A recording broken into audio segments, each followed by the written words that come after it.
Man, I don't even remember the last time I sat down in front of the camera just talking to you guys. It's definitely been a minute. But hello, it's me, your friendly neighborhood little tortilla. Today I wanted to share my thoughts on the new Vanguard stuff that they revealed for Vanguard overdress. For those of you who don't know or haven't watched any of my previous videos, I mentioned this in another video. I've been playing Vanguard since November of 2012, and I've been playing continuously ever since. I've been playing Royal Paladin as my main deck, specifically anything to do with Blaster Blade. He's my homeboy, love him to death. And yeah, that's pretty much it. I wanted to do more TCG stuff on the channel, and I meant to do a couple openings, but I just honestly forgot, and my camera didn't work out with some ways, so I didn't. But I figured this would be a good thing to talk about because a lot of people are sharing their thoughts on overdress, and I wanted to throw mine out there. I feel like a lot of people are gonna have already said like these things, but most of my views on overdress are extremely positive.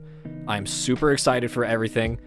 There is like a couple things I'm a bit mixed about. Not entirely sure how it'll play out, and I mean I think it'll play out for the better, but that's just because I always tend to look on the brighter side of things. But I can see it going south, so we just have to see how Bushiroad would handle it. But I'm going to start out with just some general things about what I'm excited for overdress, and then go into the TCG, and then go into what I'm mixed about. So right off the bat, I'm very excited for everything being brand new. Like, I love nostalgia. Like, the V-Series at first was a lot of fun, you know, being able to play Blaster Blade again and playing decks that I didn't really get to play back in the day, or that, like, I kind of had an idea for, or, like, started, but I didn't really get to play. So bringing those decks back, that was awesome. I liked it at first, and then it got real old real fast. But the fact that everything is brand new is honestly super, super exciting for me. I've wanted to veer away from nostalgia for a while, just because like I knew if the game wanted to survive, we'd have to get away from just feeding our nostalgia veins all day. Also, the return of lore.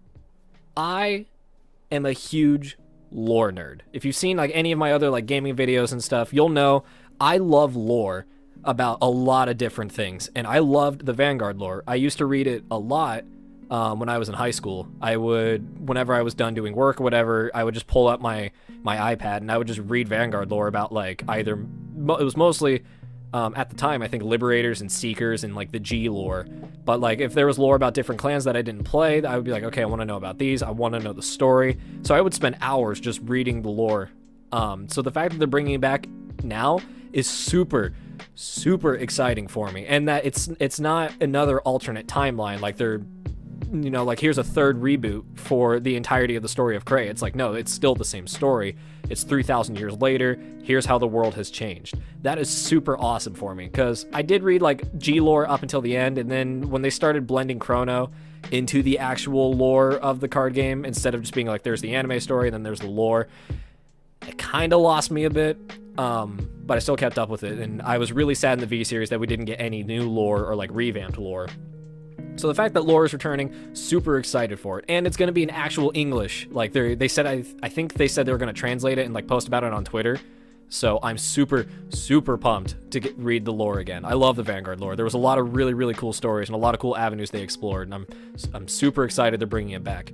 Also, the art this time around, the art for everything they've been posting, fantastic. Like every piece of art they've shown for the different nations, the different units, just beautiful, just so good. I think my favorite that they've shown outside of the units is probably actually the Dragon Empire.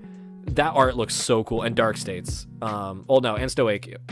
It's all good. They're all so well detailed, and they all look so cool. Like, I don't know which nation I'd want to live in because they all look so pretty and so awesome. And Brantgate looks super mysterious. I want to know what's going on in the Arctic. Like, are they just domes, or is there a whole like underground fortress, like a whole underground society they've got going on in the Arctic, and they're preparing like all their big robots and all their, you know, vehicles and their different like equipment and stuff. And I want to know like what happened to Dragon Empire, why the borders have shrunk, like what's going on in the Keter Sanctuary.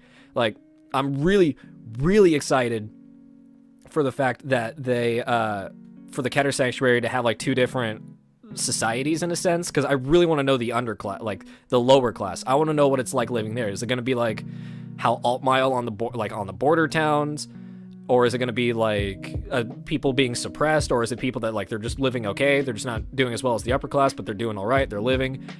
I want to know about Stoichi. I want to know more about the Sage who united them, and why they grabbed Aquaforce and Granblue to join them. I want to know so much about the lore. So the fact we're getting lore again, honestly, I'm so excited. And the art. I realized we're talking about the art. I kind of got lost on a lore train there for a minute. I'm so excited for the card arts. Like, I didn't really play any clans really outside of United Sanctuary, but just the art from the trial decks is making me really curious and tempted to pick up every other nation that outside of like Keter Sanctuary, because I'm picking up Keter Sanctuary and Dragon Empire. So I'm really, and like just the units alone, the big units alone are making me go like, I really wonder what the rest of the nation's gonna look like. Like, what are these gonna look like? Like, what are their effects? You know, they look so clean. I want to know what they do. I want to know their story. So I'm super, super excited about all the new art I've been seeing. The next thing now we're going to go into the more of the TCG outside of just that. I'm really, at first I was kind of mind blown that they switched to being nation based instead of clan based. And at first I was like, why are they making this change? Like, what prompted this change? I was just more confused. But thinking about it from a TCG standpoint, 24 different decks at the very least, let alone the different types of decks for the different clans, it's hard to keep up with supporting 24 clans, 24 decks at the very least, once a year. Super difficult to do.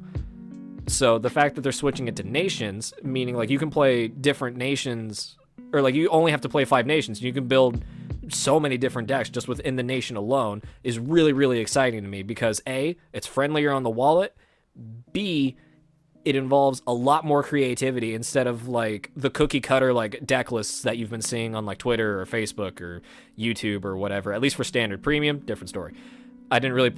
Side note, I didn't really play a lot of premium. I didn't really keep up with it. People at my locals would just want to play standard instead, so we played standard. So I'd kind of never really touched premium. So I don't have anything negative to say about like premium or like any negative impacts this has on premium outside of just what I've read on the internet.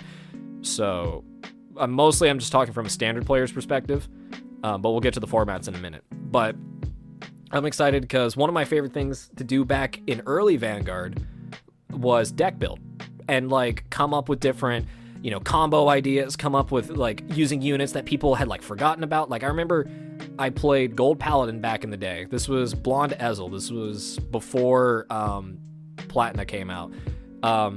I remember I would sit down with or even Spectral Duke, I would put Little Battler Tron in my deck. And every other Gold Paladin player I had seen ever never used Tron. Ever. And I remember reading it, I was like, this is really good. Why is nobody using it? And the next few locals I went to, I had won because I used Little Battler Tron. And no one saw Little Battler Tron coming. So, like, that's just an example, and it's a very minute one because it's just a trial deck card. But I'm really excited to have that deck building creativity back. Because one thing I didn't like about Standard is the cookie cutter, like, these are the cards you, like, just use these cards. None of the other cards matter. Like, look at your trial deck, throw all but the foil cards away. You don't need any of it. And that, like, on one hand, it's just bad, because why would make the trial deck but only keep, like, 3 cards, you know, like, right off the bat? Like, I understand, like, if you buy the trial deck and there's nothing really for it, so you use the cards and get creative with what you have, but then after a while, it's like you don't even need anything, so it's kind of a different ramble. I'm kind of rambling here. But the point is, deck creativity is coming back, and not just using cookie cutter deck builds. And that for me is super exciting. And you can blend, and the fact that you can blend different clan identities together, like I can play a deck that has all 3 paladins in it. Like I have, like my main unit could be like Royal Paladin using like Gold and Shadow Paladin support, or like Angel Feather and OTT in like a Gold Paladin deck, or like Shadows but using Angel Feather like for heals and then just over aggressive damage. Or like another thing I was thinking about, Shadow Paladin aggression of like retiring rear guards, and I'm saying this because I'm mostly a Sanctuary player, but like the ability for Gold Paladin to just swarm the field, so you constantly have a full field to just nuke everything with. So things like that, like Kagero's retiring ability combined with Narukami's binding ability or discarding ability. Or if you really want to get fancy for Dragon Empire, you can build a binding, retiring, and discarding deck while cloning your own units. Like, the fact that you can blend all of those together and you can come up with some really interesting things just from a deck building standpoint, making it nation based, fantastic. I also like the nation idea because it's a lot easier to give everyone support, because there's 6 nations, and I think Bermuda, and the Bermuda nation, the Lyrical Monasterio, is only getting support like I think maybe once a year outside of collab clans. So like Token Ranbu I think is coming back to standard. So like with Token Ranbu, you can play that with like Bermuda stuff. Like you get Bermuda once a year, but then every collab clan is going to that nation, so that's that nation support whenever it comes out, and you can start blending all of those themes. But from a pure support like buying standpoint, it is a lot easier to have just the main boosters have every nation in it and everyone gets support, even if it's not like game breaking, like meta defining set. Even if, like, for your deck, you still get some decent support. They could probably come up with some really cool combos and actually make the deck pretty scary. Now, obviously that can have some drawbacks, i.e. unintended effects, where people realize that older cards are really, really OP with current cards. I'm trying to think of a good example for that in Standard. I'm like Nemain and Luard, but it's a bit of a gray area because like you can tell they based some cards around having Nemain in the deck, and then people broke it, obviously. But the fact that it's easier to support, everyone is getting support, it's every 2 months, like fantastic. Another thing I'm really, really excited for is the fact that the trial decks are $4. So you can, if you have $10, get this, you have $10, you can go buy a trial deck that has all the pieces you need and learn how to play this game, or get a new deck to try out if you've already played the game, and then go buy chicken nuggets. And you're all right. You can totally do it all for $10. So the fact that the trial decks are always going to be, are $4 is great, because if you want to play all the new decks, it's $20, and then you have every new deck at your disposal. And if you buy packs, every deck is getting supported. So no matter what you do, you are constantly getting support. You are constantly upgrading your decks, even if you don't actively like buy a whole lot of boxes or cases. Like the fact that you bought the trial decks and they're so cheap and easy to get means that like it opens the door for no matter what you get, you can have a deck that's supported. And it's super easy for new players to get in. Like I remember when the trial decks, they came out in Standard and they were like, yeah, they've got playsets of everything. And they're like, what, $12, $15? Like for a full playset of trial decks, I thought that was awesome. But the fact that now that they're $4 trial decks, fantastic, just absolutely mind-blowing. And the fact that like I haven't seen any TCG, at least in the English, do that. Like I dare you, like I dare you to tell me a game that actually had a $4 trial deck with everything you needed. You probably can't. At least in the English TCG. Japanese card games, different story. So I'm super, super happy that the trial decks are $4. It's a lot easier for new players to get in. And you can buy, if you're an old player, it's not going to break your bank, because that was another thing. Like it's super, like with changing how all the costs work, super friendly on your wallet. Because believe me, card games are expensive, especially if you have a lot of decks. It racks up the price very fast. So the fact that they're making it really cheap, great for the wallet. It means I can actually save my money and not have it almost all my bank account disappear on card games. my wallet, I can tell, is already thanking me. So another thing I'm excited for is the ride deck. And this is, some people are kind of mixed about this, but hear me out. So I don't know about you guys, but I don't like getting grade stuck. I don't like drawing my hand and realize I'm missing a piece, and then mulliganing and still not getting it, and then having to G-assist and get rid of 2 cards that I need. Like, 2 cards that I need, at least back in the day it was 2 G units, and 2 G units. Like, I don't like that, and that puts me at a huge disadvantage, because I have to get rid of either a trigger with a really big shield or a really key card that would have helped me out later, but I need to get rid of it now so I can get the next ride, and then putting myself at a disadvantage because I just dropped 2 from my hand. They're not even in the drop zone, they're gone. I didn't like that. The assist was a cool fix, but the fact that now we have an actual, at least this is Standard, the fact that we actually have a ride deck, and we're like, all we have to do, I believe, is just discard a card and then grab the card from the ride deck and write it. That's awesome. Grade locking in Standard, not existent. And on top of that, I just saw a post, I think it was by Freedom Duo on Twitter. It's great for new players because picture this. You're a young player, you know, you have a trial deck, and you don't really have a whole lot of money because you're a kid, and you buy a booster pack and you pull the key card of the deck you need. So for example, Dragon Empire, you pull the new like mech looking dude from the Dragon Empire. You only have one. Now, I don't know about you, but playing Vanguard, only having one copy of a boss card, and because you can't get any others at the current moment, and then losing it on your first couple damage checks, sucks. I speak from experience. That's happened to me way too many times where my one of a card that like my one of that I need to have 4 of is lost, and there's no way for me to get it back in the game. So the fact that the ride deck exists now, like if you only pull a one of for like a new player, you can always guarantee that you're gonna bust it out. Always guarantee, and like if you get really attached to it, you can always guarantee that you're going to throw it out and that you're actually going to use it and it's not going to waste in your deck. Also, another reason why I like the ride deck is you can, for the people that like to bling out their decks, you can flex. Like, so for example, if you have 3 regular copies of a card and then you have an SP of a card, you can flex that SP. Like, you can just put it in your ride deck so that no matter what, it doesn't disappear in the damage zone or anything. You can just go like, oh yeah, I ride like this card, I ride this card. And it's the SP one, so you always get to see your blinged out cards, and you get to flex different sleeves. If you're the type of person like me that likes collecting sleeves and using different sleeves for stuff, you can write multiple different sleeves on the one deck just to show off that like, yeah, I actually have a pack of these sleeves, or like I have a sleeve, because sleeves, contrary to popular belief, are very rare in some cases. So I like the addition of the ride deck. I think it's cool. Grade locking doesn't exist anymore, at least in standard, and you can flex the SP cards that you have. If you only have like a one of it in the deck, you can flex it if you want. Another thing I'm really excited about in the TCG is the fact that they said they're not going to do any more rotations. So I forget, I want to say it was Mr. Taiga, I could be terribly wrong about that, said that the game is no longer going to have any other rotations, or I don't think he said reboots, but because everyone was worried about how there was going to be a rotation. People didn't want Vanguard to be a rotating card game. I was a bit mixed about it originally.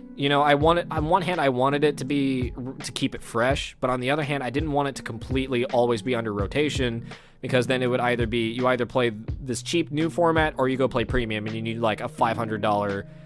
I'm exaggerating, of course, like a $500 like deck just to play these old cards. So I was a bit back and forth, but the fact that they said they're not doing rotations anymore, great. And they switched to nation support, and this is another thing about why I like the nation support, is the fact that they're not going to be rotating anymore, and they can always change how the nations play. Like, Keter Sanctuary could be about getting rear guards on the field, like Royal Paladin. Dragon Empire could be like retiring. Dark States could be like the Soul, and they can always change it up. Like, okay, we're going to switch to like Dragon Empire is now going to focus on discarding your hand. Dark States is going to be about manipulating like your opponent's rear guards to dominate to attack. Like Stoichia, draw power, and now it's just managing like your triggers or something. I don't know. I'm just spitballing here. So I really like the fact that they said they weren't going to do rotations anymore. So people who get attached to their cards, who play the cards that they like, know that they're good, and that they don't have to get rid of them, no matter what format you're playing. Once you get attached to a card, you can play it in any format. They're not going to get rid of it. There's always a chance to play your favorite cards. I really like that. And I think a lot of people are agreeing with me, the fact that rotation isn't going to happen, because Vanguard being a rotating card game would have been really, really weird to see. Like Magic and Pokemon, you can kind of get away with it. Vanguard, it would have to be done a very specific way, but I feel like because of the way the game is, you really couldn't do a rotation. So the fact that they said they're not doing anything with it, fantastic. Another thing I'm really excited about is the anime. So I have watched the anime since 2012. Once my friend who got me into the game was like, just watch the anime, you'll figure out how to play, and it's a really cool story. And I have watched every episode since. And I when the V series started, the quality of it did degrade. There's no ifs, ands, or buts. The quality was a lot worse than the original, and I felt bad because like the original anime is beautiful. Like there's a lot of really, really, really cool scenes in the original anime that are just animated well, like acted well, done well, everything.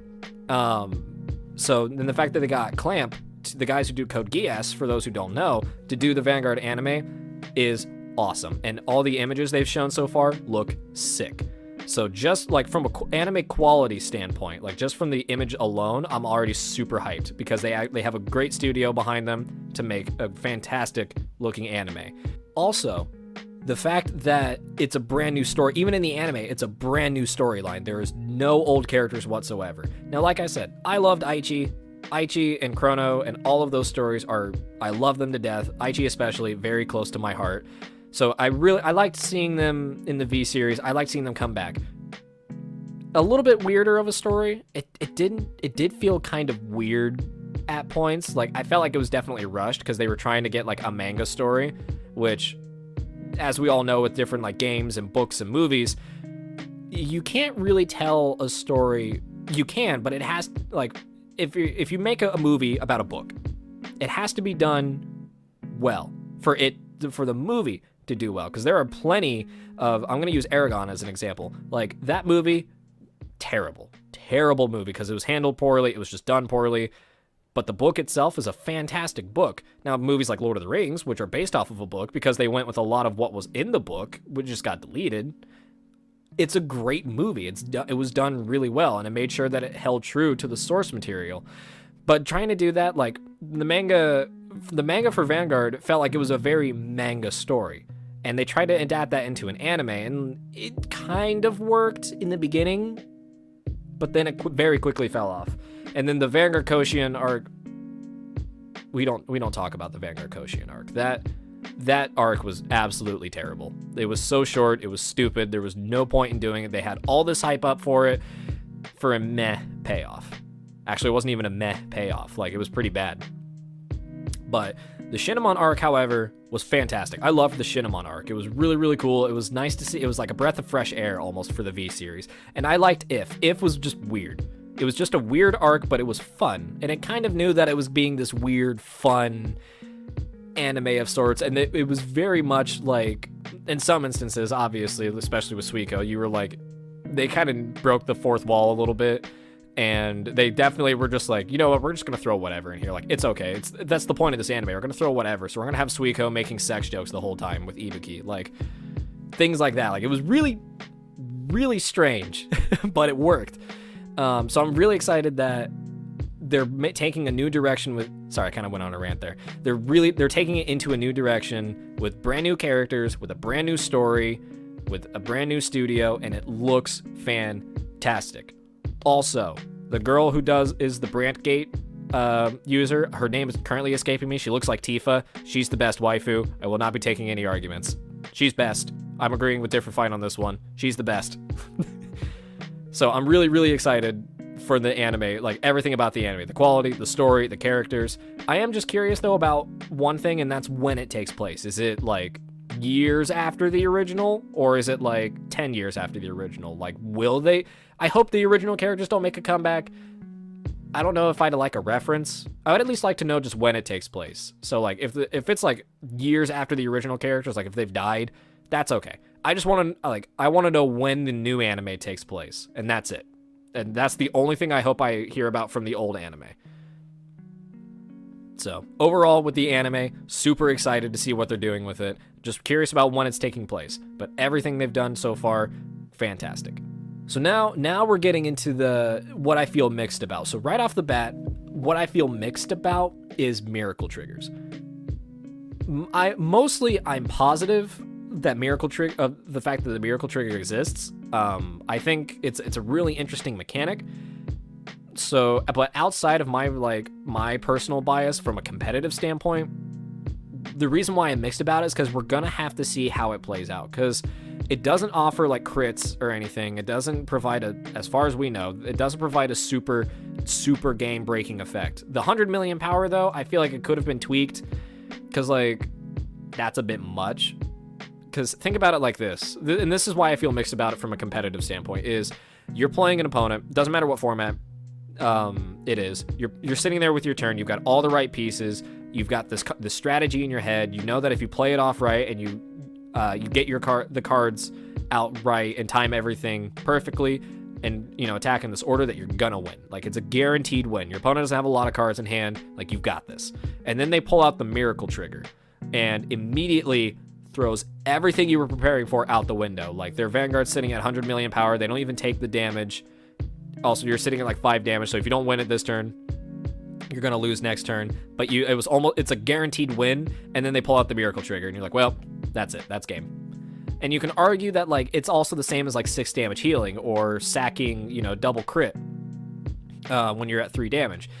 Yeah, but at least with double triggers, there was still a chance to come back from it. Like, if you got double triggers yourself, even if you didn't like stack it on your Vanguard or anything, like they guard for no pass, they got 2 triggers, but you get 2 triggers and you throw it all on your rear guard that gains like more power and does some cool things when you attack, and they can't guard it, then you could still win. Granted, you could also get the miracle trigger and be able to go through with it. So, like, I'm excited for it because I don't think it'll be that game-breaking, but we have to see from a competitive standpoint, because like I said, you could have the perfect setup, the perfect field, and you know you're going to win. They bust out the miracle trigger, and then you lose because they just got the miracle trigger, and that's it. Granted, that can also happen to you, where you know they're going to win, but then you pull out the miracle trigger and you win, hence why it's called the miracle trigger. So we'd have to see how it plays out, and we'll have to see what the other like nation-based cards do. Sorry, I've been messing with my hair this whole video. It's not behaving well today. So we'll have to see what the other nation-based effect of the miracle triggers do, but I don't think they'll be that bad, but we have to wait and see. Another thing I'm mixed about is the 3 formats. So from what I've heard, because I haven't really been to a big Bushiroad championship ever. I've played in a couple big tournaments, but not like official Bushiroad sponsor. They're usually just big tournaments that like a store is hosting. You know, they really broadcast and advertise that they're doing one. So, but from what I've seen, it was really hard for them to balance just 2 formats, like to handle running 2 formats. Now they've gotten better and better and better as time goes on, from what I've gathered, but like there were still a lot of hiccups with some things. So the fact that they're switching to 3 formats from a running it standpoint, honestly, the reason why I'm mixed about that from like a running standpoint is because we'll have to see what they decide to do and how they're going to handle it. Like, my thing is, if they do like a whole weekend where like, let's say Friday night it's standard, and then Saturday night is premium, and then Sunday night is Sunday is V premium, like each a day for the specific formats, I think that would be the best way to handle it. That's just my own idea, but I honestly don't know, and I can't really say much about like how they're going to handle it because I've never been. But it's going to be really interesting to see how Bushiroad handles it. But from a player standpoint, the reason why I'm positive about it is because I don't have to sell or get rid of my V collection because those cards are irrelevant if I don't want to play premium. So I like the fact that now they have their own different format for the V series, so I can continue using my V cards if I want, and then I can have my standard cards and my premium cards. However, I also don't think they really needed to split into 3 formats. My thing is, I think they should have, like, I also think they should have just kept it with standard and just thrown everything into premium. And you don't have to play like a G-Zone or anything in premium. Like, you can just take a now standard deck and go play in premium with it. You're probably not going to do that well, but like you can still do that. So I don't think they really should have done 3 formats. But if Bushiroad ends up handling it well, then I won't care. I personally am like, I like the fact that I can still go play with my V cards. I don't have to get rid of them. I don't know how my locals are going to do it. I don't know if they're going to be like a standard only, a V, V premium or a standard shop. I don't know. But I like the fact that I don't have to get rid of them, although I think they should have still just made like standard and premium. I don't think they should have made the 3rd format. But we'll have to see how it plays out. I may change my mind about it. And the last point I want to make in this whole video, which it was a bit ranty at times, but I promise that all had a point, is people saying that overdress is going to kill the card game. So this is, as of when I'm recording this is the 22nd.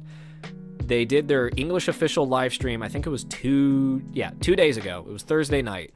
And I kept seeing people in the chat going like, Good job, Bushiroad. Game's dead. Like, good job, Bushiroad. You killed your game with this. Way to go. I'm done playing Vanguard. Like, this sucks. Like, I get that you're upset about it. And granted, I know that with a card game, any change, and this isn't just for Vanguard. This is for, like, Magic, Yu-Gi-Oh!, Pokemon, Final Fantasy, Vi Schwartz. I think Vi Schwartz is still a thing. Force of Will. No, Force of Will's not. I don't know if Force of Will is still a thing, but like, whenever they introduce something new, there's always the people that are like, ugh, like this is it. This is what killed the game. But I feel like for Vanguard, it happens with every new thing, even if it's not huge. Every little thing, I feel like they're like, that's it. The card game's dead. You killed your card game. Congrats, Bushy Road. Good job. I honestly hate that. I hate the fact that people are like, this is going to kill the card. This is it. Card game's dead. Like, good job. You killed your card game, Bushy Road. No. Card games have to change to survive. You can't just have the same stagnant game for years and years and years and years and expect it to just go up and up and up and up and up and up. That's not going to happen. If it stays stagnant, if there's no change, it's going to die. So the fact that Bushy Road is like changing things, they're trying to make it interesting and change it up. They're keeping the card game alive because they're changing it up. It's drawing a lot of new people in. Granted, there's always going to be people that are going to leave, but and this is a huge change, but this is huge changes that needed to happen. So I hate the fact that people are like, card game's dead. Bushy Road killed their card game because of it. Like, no. Card games have to adapt and change to survive, and these changes are actually for the better in the long run. Even in the short term, they are for the better. Just because you're bitter about it doesn't mean the card game is dead. You don't have to say that. You can be like, I don't think I'm going to play this.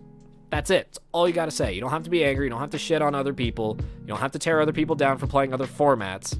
You can just walk away. They're not killing their card game. They're not doing this to kill their card game. They're doing this to keep the card game alive and well and healthy. And they're trying not to make a busted card game, even though in some instances, cough, Luard and Gurgit, there are some busted decks that they make, but then they work to fix it so they can keep the card game healthy. They're not killing the card game. That's really not a thing about, like, that negative point isn't towards Bushy Road. That's just the community handling overdress. I've seen most of the community is positive about this, honestly. I think in Japan it's a bit more mixed, but most of the community is really positive for all this. But I just saw so many people say that, like, this is what's killing the card game, and that made me really angry. So they're not killing their card game. Card games have to change and adapt to survive. You're just bitter. Get over it. All right, that does it for my thoughts on overdress. So long story short, I'm super excited for overdress. There's a lot of really cool positive changes that I think are going to make the game way more fun. They're going to keep it interesting. They're going to bring back deck building back to almost every format except V Premium. Probably not going to in V Premium, but even the anime is getting a quality upgrade. Everything about the card game and overdress they've revealed so far, I am super excited for. And let me know if you guys play Vanguard, because granted, I know I'm a very small channel and I probably don't have a lot of people watching me, but if you play Vanguard, let me know what you think about overdress down in the comments.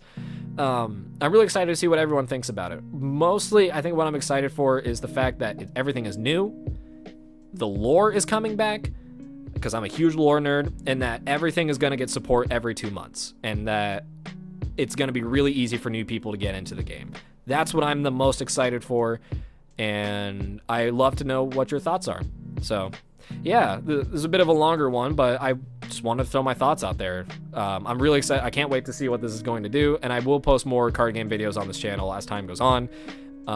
Just got to get around to, actually getting product.